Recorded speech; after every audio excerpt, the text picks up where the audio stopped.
there. Why? Because they have a specific agenda. They're anti-Semitic themselves. They're against these, again, morals and values that we're trying to show on this show. And the whole reason why we're having this podcast is bringing people back to God. Most of these people pushing these narratives don't have a belief in God. They're not Christian, or they claim to be Christian, not practicing. They don't have a Jewish faith into them. They don't have those morals and values in them, and they try to push these lies upon everybody else. The lies, they're going into our universities. That's where they're indoctrinating our youth. The youth that are going for higher education to be leaders, business people, and serve in this country, and they're getting them in the universities, and they're coming out lawyers, doctors, newscast leaders with a background of lies. Complete and utter background of lies. And like Ben Carson said last week, the left likes the ignorance because the ignorance is easy to manipulate.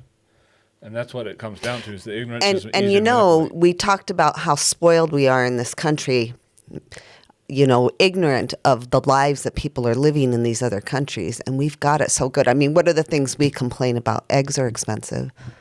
My life's really hard. My great ancestor went through a really difficult time. I'd like some reparation. I mean, so that's why those are the things that they're teaching us should be important to us. And it's ridiculous when you look at it in comparison. And these professors at universities are really having a problem with that. So, I mean, let's go on to these next clips. I'm going to blow through these clips because he says a lot of really powerful things. So I'm really hoping everybody's paying attention to his exact words, because he literally lays it out exactly as it is. And if you can listen to these things and still think that Israel is the problem, like he just said, Israel is not the problem. If you still think after this video that Israel's a problem, then you want to believe that Israel's a problem. It's not coming off of fact. It's not coming off of truth. Right. Majority of the Palestinians blamed Israel. And as a child, I took it as a Quran. I took it as a holy scripture that Israel was our problem.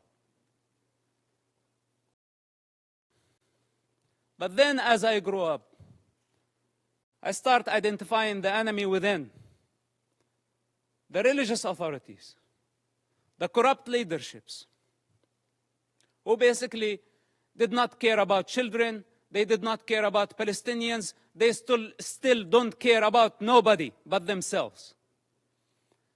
And the world has been empowering them against the prey, against the victims. This has to come to an end. It is a personal problem.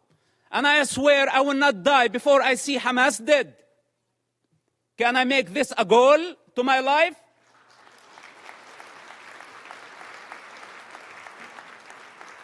Unlike many of the leaders who sit here and give Hamas legitimacy by not condemning them, if the entire world stand there and say otherwise, the child witness within will always be there. And nobody can deceive that child anymore. Well, like I said, we're going to go through these clips pretty quickly, but the way they're indoctrinating the kids is the same way that our universities are indoctrinating our youth. It's making them believe in something that is not true, that Israel's a problem. But what's fomenting that is world leaders are giving Hamas legitimacy, like treating them like they're an actual nation, like an actual people. And they're not. They're a terrorist organization. They don't care about their own people. They don't care about their own kids. They don't care about any of that. All they want is what their selfish desires need, and that's the destruction of Israel. They see one goal in mind, and that's it. That's all they see is just that one goal in mind. So actually, I'm going to add something to this. I did a bit of research and watched this one person. The other thing that's added to this is a country called Qatar. And Qatar are what I don't know, there's a term, I forgot the term, but they practice this Islamic, um, they sort of, they consider a country, they host the Olympics, I think. No, they host the World Cup soccer. They seem somewhat westernized, except they sponsor Al Jazeera, which is one of the biggest, you know, I'd say media biases for Hamas and for the Arabs out there.